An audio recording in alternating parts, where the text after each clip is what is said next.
사도신경으로 우리의 신앙을 하나님 앞에 고백하겠습니다. 나는 전능하신 아버지 하나님 천지의 창조주를 믿습니다. 나는 그의 유일하신 아들 우리 주 예수 그리스도를 믿습니다.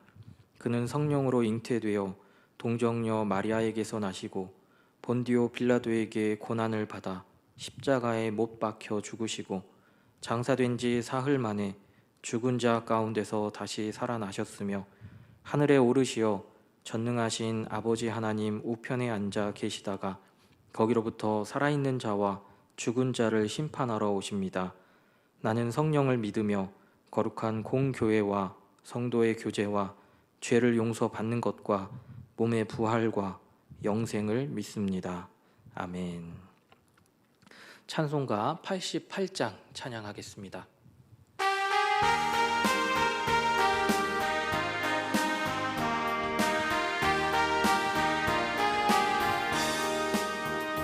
내 진정 사모하는 친구가 되시는 구주 예수님은 아름다워라.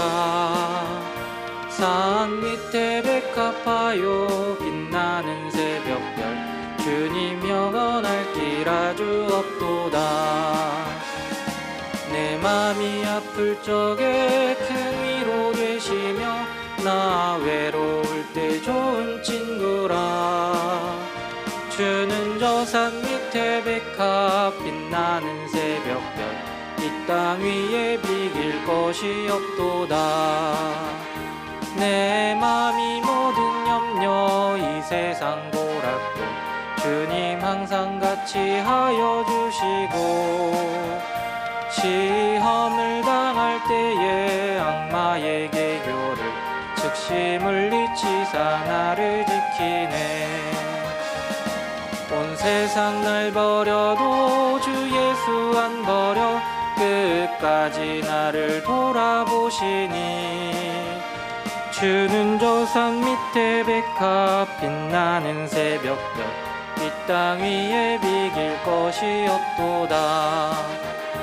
내 맘을 다하여서 주님을 따르면 길이 길이 나를 사랑하리니 물불이 두렵지 않고 창검도 겁없네. 주는 높은 산성 내 방패시라. 내 영혼 먹이시는 그 은혜 누리고 나 친히 주를 뵙기 원하네. 주는 저 산 밑에 백합 빛나는 새벽별 이 땅 위에 비길 것이 없도다.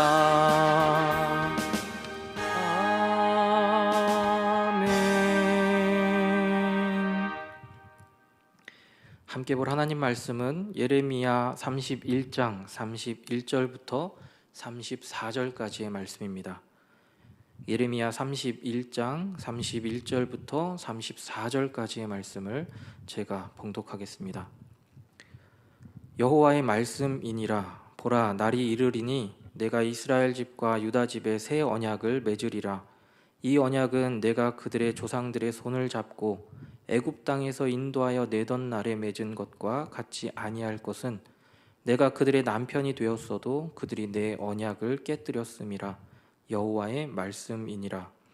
그러나 그날 후에 내가 이스라엘 집과 맺을 언약은 이러하니 곧 내가 나의 법을 그들의 속에 두며 그들의 마음에 기록하여 나는 그들의 하나님이 되고 그들은 내 백성이 될 것이라. 여호와의 말씀이니라. 그들이 다시는 각기 이웃과 형제를 가리켜 이르기를 너는 여호와를 알라 하지 아니하리니 이는 작은 자로부터 큰 자까지 다 나를 알기 때문이라. 내가 그들의 악행을 사하고 다시는 그 죄를 기억하지 아니하리라. 여호와의 말씀이니라. 아멘. 오늘 말씀에는 옛 언약과 새 언약에 대한 내용을 담고 있는 것을 볼 수 있습니다. 하나님께서 언약 백성과 새롭게 맺으실 새 언약은 옛 언약과는 다르다는 것을 우리는 알 수 있습니다. 먼저 옛 언약을 설명하고 있는 32절 말씀을 한번 보시기 바랍니다. 말씀 가운데 손을 잡고 라는 표현이 있습니다. 이 표현은 하나님의 주권적인 역사하심으로 이스라엘 백성을 애굽에서 나오게 하셨음을 표현한 구절이라고 할 수 있지요. 이스라엘 백성은 하나님의 이끄심 가운데 가나안 땅으로 행진을 진행합니다. 가나안으로의 여정 속에서 하나님은 모세를 통해 돌판에 새겨진 율법을 주시고 이스라엘과 언약을 맺으십니다. 다시 말하면 옛 언약은 돌판이라는 보여지는 외적인 면에서의 언약이라고 할 수 있습니다. 옛 언약이 외적인 면에서의 언약이기는 하지만 그 언약 안에는 탐심을 품지 말 것과 또 하나님과 이웃을 사랑하라라는 내적인 면을 말하고 있는 부분들도 있는 것을 봅니다. 그러나 중요한 것은 이 율법의 말씀들이 이스라엘 백성 마음 가운데 새겨져서 그들의 근본적인 것을 변화시키지는 못했다라는 것입니다. 그런데 하나님께서 새롭게 세우시는 언약을 보시기 바랍니다. 33절 말씀 가운데 내가 나의 법을 그들의 속에 두며 그들의 마음에 기록하여 라고 합니다. 하나님께서 말씀하시는 새 언약을 보면 이스라엘의 어떠한 요구도 하고 계시지 않습니다. 그리고 하나님의 일방적인 행동으로 율법이, 언약이 이루어지고 있는 것을 알 수 있습니다. 하나님께서 일방적으로 말씀하시는 내용이 무엇입니까? 옛 언약이 돌판에 하나님의 말씀을 기록했던 것이라면 새 언약은 우리 마음 가운데 하나님의 법을 기록하시겠다라는 것입니다. 다시 말씀드리면 하나님의 말씀을 우리 마음에 새기시겠다라는 것입니다. 이처럼 옛 언약이 돌판에 새겨진 하나님의 약속의 말씀이었다면 새 언약은 우리 마음에 하나님의 말씀을 새겨주시겠다라는 것입니다. 반면에 하나님께서 옛 언약과 새 언약의 모두에서 공통적으로 말씀하고 계신 것이 있습니다. 그것은 바로 나는 그들의 하나님이 되고 그들은 내 백성이 될 것이다 라는 것이지요. 하나님께서 이스라엘과 맺은 언약을 보시기 한번 바랍니다.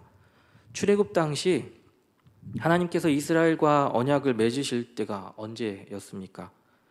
하나님은 그들이 출애굽을 하기 위해 그들이 처한 상황과 환경 속에서 그 조건을 두고 타협하면서 내가 출애굽 시켜줄 테니까 너희는 내가 하는 약속을 지켜야 해 라고 말씀하시지 않으셨습니다.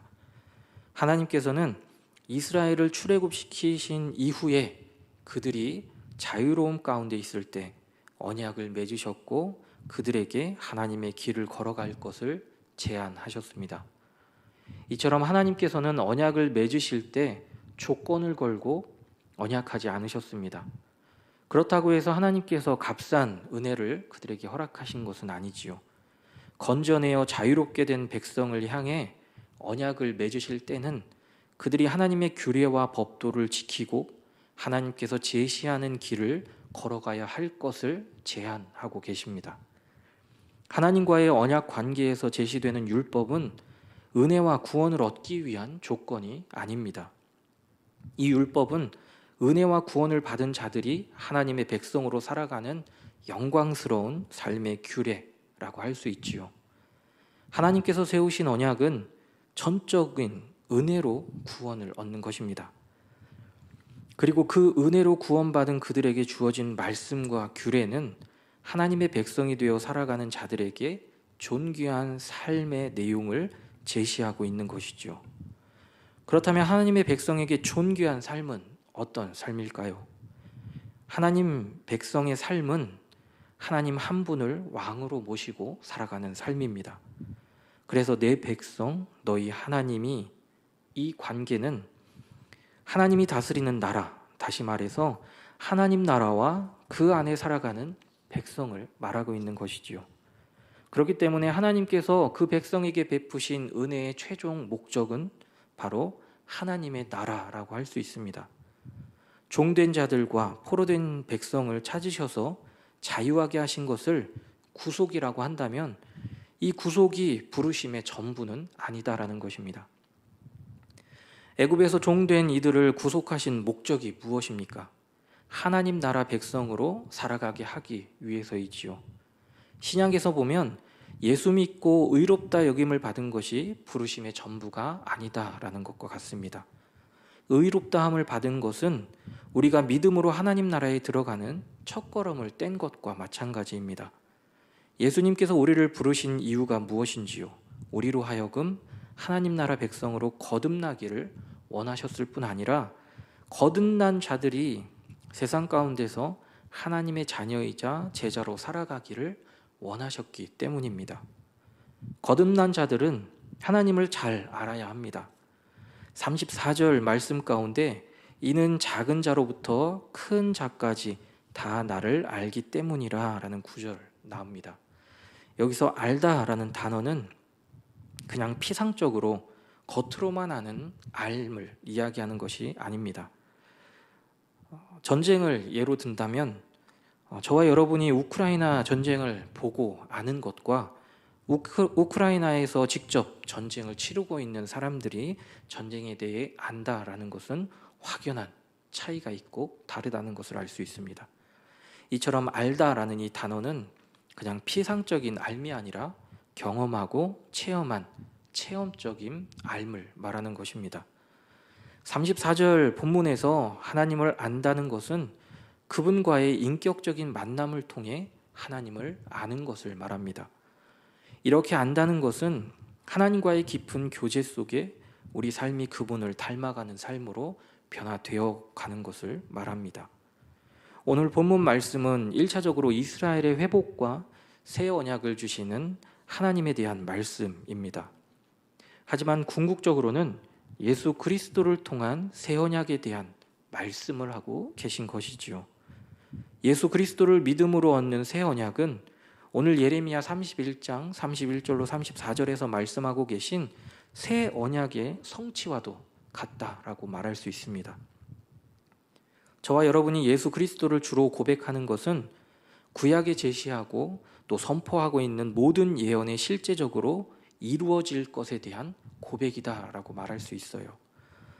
예수 그리스도 안에서 모든 말씀은 사실이 되고 또 모든 이상은 현실이 되어가는 것입니다. 또한 고린도후서 1장 20절 말씀에서와 같이 하나님의 약속은 얼마든지 그리스도 안에서 예가 될 수 있다라는 것이지요. 예수 그리스도는 우리를 위해 이 땅 가운데 사람의 몸을 입고 오셨습니다. 그리고 우리 죄를 위해 십자가에 달려 죽기까지 하셨습니다. 그것을 믿는 믿음을 통한 구원과 또한 그와 함께 우리는 구원받은 하나님 나라의 자녀로서 합당한 삶을 살아내야 합니다. 그것이 하나님께서 우리를 부르신 하나님 나라를 위한 목적을 가지고 살아가는 성화의 삶이라고 할 수 있습니다. 바라기는 오늘 우리의 삶이 구원받은 자들로서 새 언약 가운데 그리스도를 닮아가는 성화의 삶을 살아낼 수 있는 저와 여러분의 믿음과 또 삶이 될 수 있기를 간절히 소원합니다. 기도하겠습니다. 사랑과 은혜의 아버지 하나님, 오늘도 구원받은 자로서 예수 그리스도를 닮은 삶을 살아낼 수 있는 귀한 하루가 될 수 있도록 주님 함께하여 주옵소서. 우리 노은중앙교회를 기억하여 주시고 지역 가운데 구원의 방주의 역할을 잘 감당할 수 있도록 주님 인도하여 주옵소서. 유치부 여름 성경학교가 오늘까지 진행됩니다. 유치부를 시작으로 교회학교 여름 성경학교와 수련회가 시작됩니다. 모든 일정 가운데 안전사고 없이 하나님의 은혜가 넘치는 귀한 성경학교와 또 수련회가 될 수 있도록 주님 인도하여 주옵소서. 육신의 연약함 가운데 있는 성도들을 기억하여 주시고 아픔 중에도 주님을 찾을 때 우리 주님 외면하지 말아주시고 만나주셔서 영과 육의 평안을 그들에게 허락하여 주옵소서. 미얀마 양곤 한인 중앙교회를 기억하여 주시고 질병으로부터 보호하여 주시기를 소망합니다. 또한 선교사님들이 사역하는 그 모든 사역 가운데 하나님의 은혜가 드러나고 넘칠 수 있도록 인도하여 주옵소서. 이 새벽도 주님 전으로 나온 믿음의 가족들을 기억하여 주시고 간구하는 모든 기도의 제목 가운데 하나님의 선한 길로 응답되어지는 귀한 기도의 간구가 될 수 있도록 주님 인도하여 주옵소서. 예수님 이름으로 기도드립니다. 아멘.